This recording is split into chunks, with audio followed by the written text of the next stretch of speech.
Bismillahirrahmanirrahim. Assalamualaikum warahmatullahi wabarakatuh.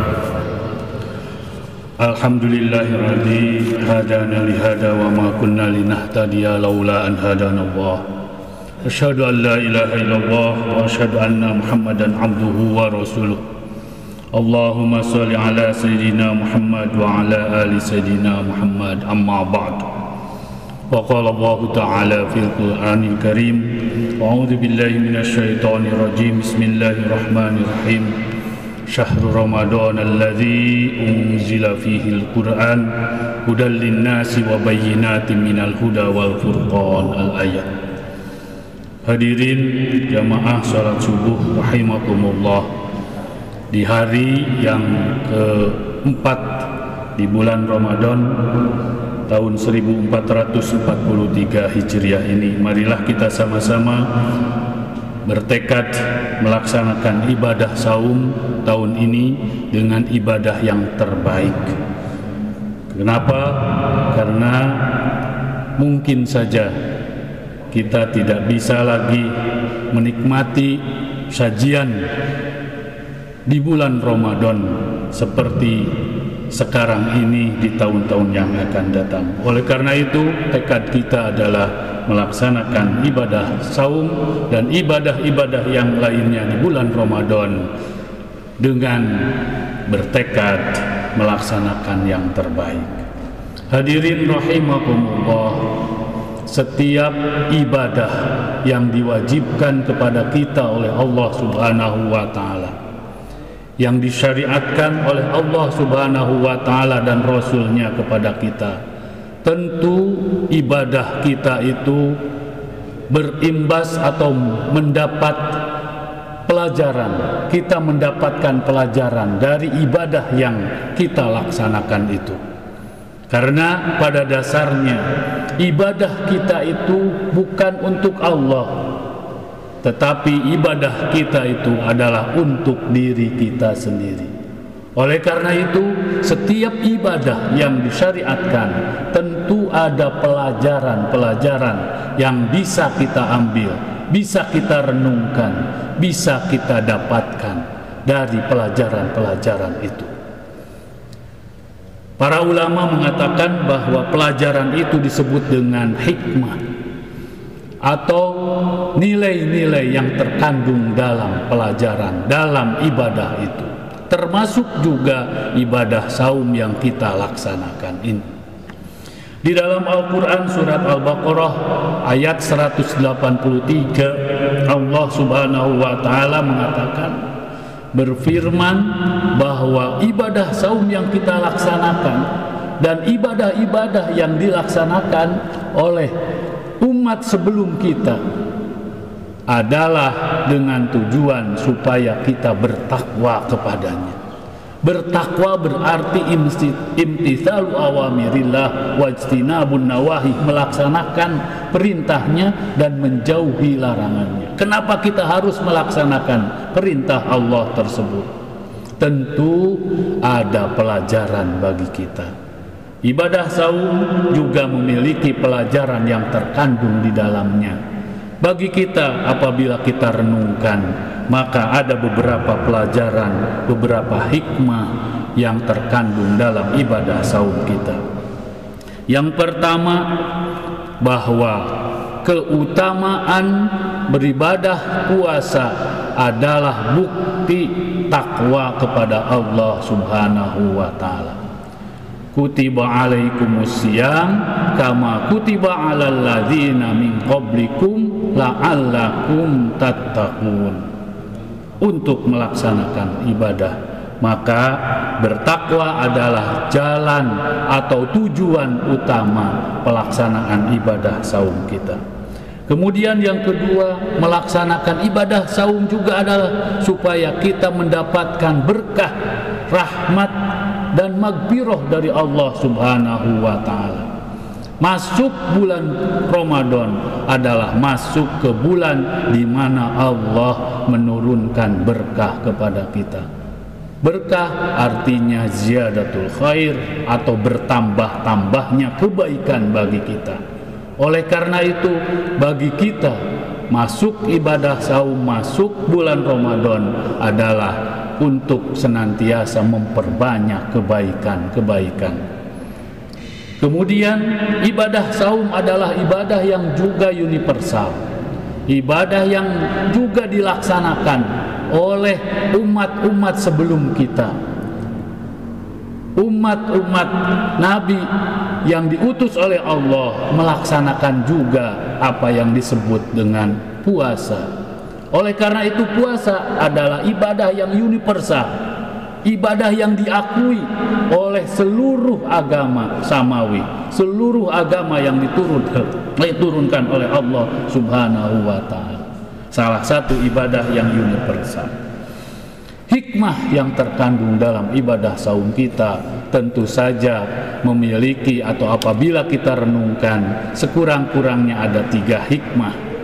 Yang pertama, hikmah ruhiyah, hikmah yang terkandung dalam puasa itu hikmah bagi ruh kita.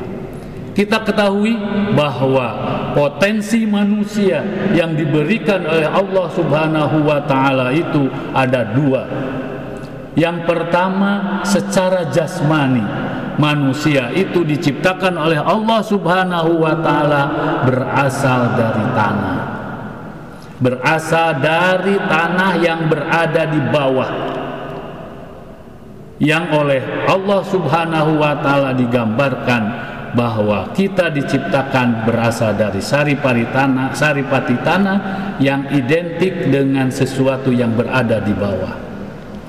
Kemudian di dalam ayat lain dikatakan bahwa ketika manusia dihidupkan oleh Allah, kemudian melaksanakan ibadahnya atau tidak, karena Allah juga memberikan pilihan bagi kita untuk beriman atau tidak kepadanya, maka kita juga kembali nanti suatu saat akan kembali kepada tanah yang merupakan asal kita.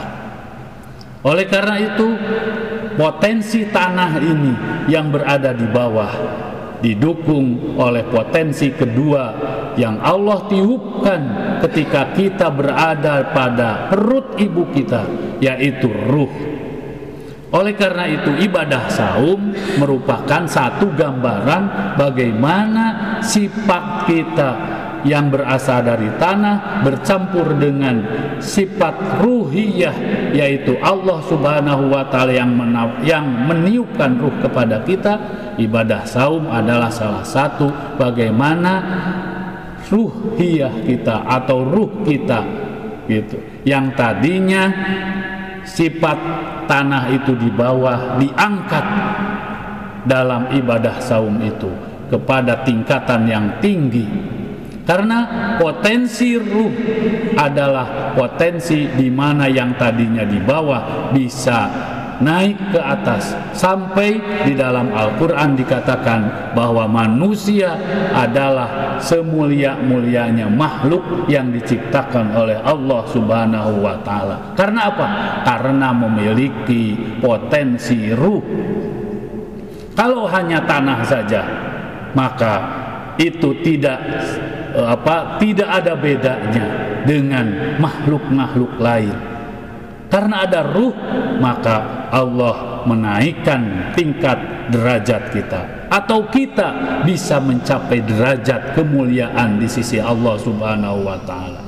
Kalau kita tidak memanfaatkan sifat ruhiyah kita itu, maka kita tidak akan bisa mencapai kemuliaan di sisi Allah. Malah dikatakan di dalam Al-Quran bahwa kita bisa saja ada pada posisi yang rendah di dalam kehidupan kita itu. Kehidupan ulaika kal an'am balhum adol, malah kita lebih rendah dari binatang kalau kita tidak memanfaatkan potensi ruhiyah itu. Kemudian yang kedua, tentu saja potensi ruhiyah itu mendorong untuk kita melaksanakan ibadah saum, berarti membersihkan diri kita, membersihkan jiwa kita. Jiwa kita dibersihkan dengan jalan melaksanakan ibadah saum. Kenapa? Karena potensi tanah itu kecenderungannya adalah syahwat, kecenderungannya adalah nafsu syahwat, dan sifat ruh adalah kecenderungannya hanifah muslimah untuk berbakti kepada Allah Subhanahu wa ta'ala. Unsur tanah dalam bulan puasa ini tentu saja menjadi tantangan bagi kita. Maksudnya ketika unsur tanah yang tadinya adalah syahwat muncul ke permukaan, maka dikendalikan oleh unsur ruhani. Dalam ibadah saum bisa saja kita pada saat orang lain tidak ada, pada saat kita sendirian makan di siang hari, toh Allah atau tidak ada yang melihat kita, tetapi unsur rohani kita mengendalikan itu. Kita tidak makan, kita tidak minum. Oleh karena itu, tidak makan dan tidak minum itu adalah salah satu bagaimana mengendalikan diri kita. Mengendalikan diri kita, membersihkan diri kita. Sifat yang tadinya rendahan itu kita kendalikan oleh sifat ruhani kita yang besar, yang menuju kemuliaan. Maka kita laksanakan ibadah saum sebagai potensi diri kita, jalan kita membersihkan diri kita, atau yang disebut dengan tazkiyatun nafs, membersihkan nafsu kita. Kemudian yang selanjutnya, tentu saja sifat ruhani itu juga mendorong manusia supaya memiliki sifat-sifat yang baik, sifat-sifat yang oleh Allah diperintahkan. Kejujuran salah satu pelajaran bagi kita dari ibadah saum kita. Orang yang melaksanakan ibadah saum tentu saja tidak diketahui oleh orang lain apakah kita itu saum atau tidak. Di antara kita juga apakah nanti itu kita itu saum atau tidak, itu kita tidak akan lihat. Oleh karena itu sifat kejujuran itu, jujur pada diri kita, jujur kepada Allah Subhanahu wa ta'ala bahwa kita adalah sedang melaksanakan ibadah saum. Oleh karena itu di dalam sebuah diskusi Rasulullah mengatakan, Allah Subhanahu wa ta'ala mengatakan melalui Rasulnya bahwa as-saumu li wa anna azzibi. Saum itu kata Allah adalah untukku dan aku pula lah yang akan membalasnya, memberikan pahalanya langsung kepada orang-orang yang melaksanakan ibadah saum. Itu menunjukkan bahwa ibadah saum adalah ibadah yang secara individual langsung antara kita dengan Allah Subhanahu wa ta'ala. Tidak ada yang tahu kita itu melaksanakan saum atau tidak kecuali diri kita dan Allah Subhanahu wa ta'ala. Itulah potensi bagaimana kita bisa mengendalikan diri dan menumbuhkan sifat kejujuran. Yang ketiga, tentu saja ada di antara ibadah saum itu atau hikmah ibadah saum, pelajaran ibadah saum yang di samping hubungannya langsung hablum minallah juga hablum minan nas. Ibadah saum merupakan salah satu jalan bagi manusia untuk merasakan bagaimana jerih payah, bagaimana kesusahan orang-orang yang dipilih Allah Subhanahu wa ta'ala untuk berada pada ujian, kesusahan, susah makan, susah minum sehari-hari. Itu menumbuhkan empati bagi kita. Melaksanakan ibadah saum berarti melaksanakan bagaimana susahnya makan bagi orang-orang duafa, bagi orang-orang yang miskin, bagi orang-orang yang oleh Allah diuji dengan kemiskinan. Kita memiliki potensi itu untuk merasakan, berempati kepada mereka. Oleh karena itu disebut dengan hikmah sosial, hikmah yang ada hubungannya dengan manusia. Menumbuhkan empati itu tidak mudah. Oleh karena itu kita laksanakan saum, kita paksa diri kita, kita lakukan, kita tidak makan disengaja, tidak minum disengaja, supaya kita bisa merasakan bagaimana jerih payahnya, bagaimana susahnya orang tidak makan, orang tidak minum. Tapi karena dorongan kita iman kepada Allah Subhanahu wa Ta'ala, maka itu otomatis akan menumbuhkan rasa empati pada diri kita. Oleh karena itu, maka hikmah yang terkandung dalam ibadah saum tentu harus kita dapatkan, harus kita jadikan sebagai bekal bagi kita. Karena pada dasarnya kita ini manusia hidup, kemudian oleh Allah dihidupkan, potensi kita ada tanah dan ruh, dan kita akan kembali lagi nanti. Maka tidak ada potensi itu tidak bermanfaat atau tidak berharga sesungguhnya kalau kita tidak melaksanakan perintah Allah itu atau tidak memanfaatkan potensi itu. Karena orang yang sudah mati itu sudah tidak ada lagi potensi-potensi itu, maka tinggal ruh kita itulah yang nanti akan dipertanggungjawabkan, diminta pertanggungjawaban oleh Allah Subhanahu wa Ta'ala. Salah satu ibadah yang bisa mempelajari atau mengajari diri kita untuk senantiasa beriman kepada Allah, bertaqarrub kepada Allah dan ingat kepadanya adalah ibadah saum ini. Oleh karena itu, ibadah saum banyak sekali pahala yang bisa diberikan oleh Allah Subhanahu wa Ta'ala. Malah suatu saat Allah akan memanggil diri kita, orang-orang yang melaksanakan ibadah saum, dari sebuah pintu di surga yang khusus bagi orang-orang yang melaksanakan ibadah saum.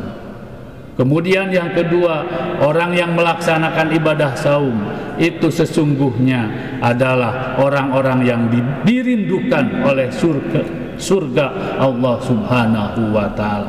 Banyak sekali pahala ibadah saum kita itu. Oleh karena itu, mari kita sama-sama menjadikan ibadah saum sekarang ini untuk sebanyak-banyaknya mendapatkan pelajaran. Kemudian pelajaran itu kita renungkan. Setelah kita renungkan, apabila pelajaran itu bisa memperkuat keimanan, ketakwaan kita, maka itulah yang kita ambil. Tetapi sesungguhnya ada pelajaran atau tidak ada pelajaran, ada hikmah atau tidak ada hikmah dari ibadah kita, tetap saja ibadah yang diwajibkan oleh Allah tetap harus kita laksanakan dengan sebaik-baiknya, meskipun tidak ada hikmah yang terkandung di dalamnya. Apalagi kalau ibadah saum, banyak hikmah yang bisa kita ambil dari pelaksanaan ibadah saum kita. Ujungnya adalah laksanakanlah ibadah kita itu dengan sebaik-baiknya. Dalam prolog tadi dikatakan bahwa mari kita laksanakan ibadah saum ini, ibadah saum yang terbaik bagi kita. Hari ini, tahun ini, bulan ini, lakukan yang terbaik. Karena belum tentu kita akan mengalami lagi, belum tentu kita akan mendapatkan lagi ibadah saum yang akan datang. Laksanakanlah dengan sebaik-baiknya. Oleh karena itu, di dalam sebuah hadis dikatakan bahwa melaksanakan ibadah saum dorongannya hanya dua yang akan nanti menghasilkan pelajaran bagi kita, pahala bagi kita, yaitu beribadah saum dengan dorongan iman dan beribadah saum karena Allah Subhanahu wa Ta'ala. Man soma Ramadana imanan wahtisaban ghufira lahu ma taqaddama min dzanbi. Maka kita pilih yang itu.